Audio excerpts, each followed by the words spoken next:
Okay. అంటే encounter చేయాలనుకున్నారు మిమ్మల్ని. అనుకున్నారు ఆల్రెడీ ఒక పర్సన్ తీసుకుపోయారు కూడా స్పాట్కి. కాదు ఎన్‌కౌంటర్ చేయాలంటే 3000 మంది రారు కదా. వస్తారు. ఓకే. ఇప్పుడు నువ్వు మంచోనివి అయితే ఒకడొచ్చి పట్టుకొస్తాడు. మీతోనే గన్స్ ఉన్నాయని తెలిసిన తర్వాత ఒకడు ఎందుకు వస్తాడబ్బా. అంటే ఎన్‌కౌంటర్ చేసేటప్పుడు ఎంతమంది ఉంటారు? అంటే వాళ్ళకు కూడా ఇష్టం ఉండదు. ఒక పోలీసు అయినా వాళ్ళు కూడా మనుషులే కాబట్టి వాళ్ళకు కూడా ఇష్టం ఉండదు, వాళ్ళ మనస్సాక్షి కూడా ఒప్పుకోదు. కానీ గవర్నమెంట్ డిసిషన్ వాళ్ళు ఒబే చేయాలి కాబట్టి కంపల్సరీ చేస్తారు. ఓకే. ఎంతమంది చేస్తారంటే వాళ్ళు వెహికల్ తెస్తారు. వెహికల్స్ కూడా పోలీస్ వెహికల్స్ కాకుండా ప్రైవేట్ వెహికల్స్ తీసుకొస్తారు. తీసుకొచ్చి వాళ్ళు ఎక్కడ స్పాట్ ఏందనేది అదంతా ప్లాన్ ఉంటుంది.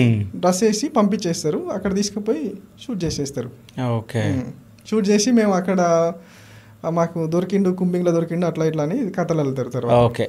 కాదన్నా ఎన్కౌంటర్ చేస్తే మీకు భయం అనిపించలేదా? ఒకవేళ ఎన్కౌంటర్ చేసి ఉంటే డైరెక్షన్ వేరేలాగా వెళ్తుండే పబ్లిక్లోకి.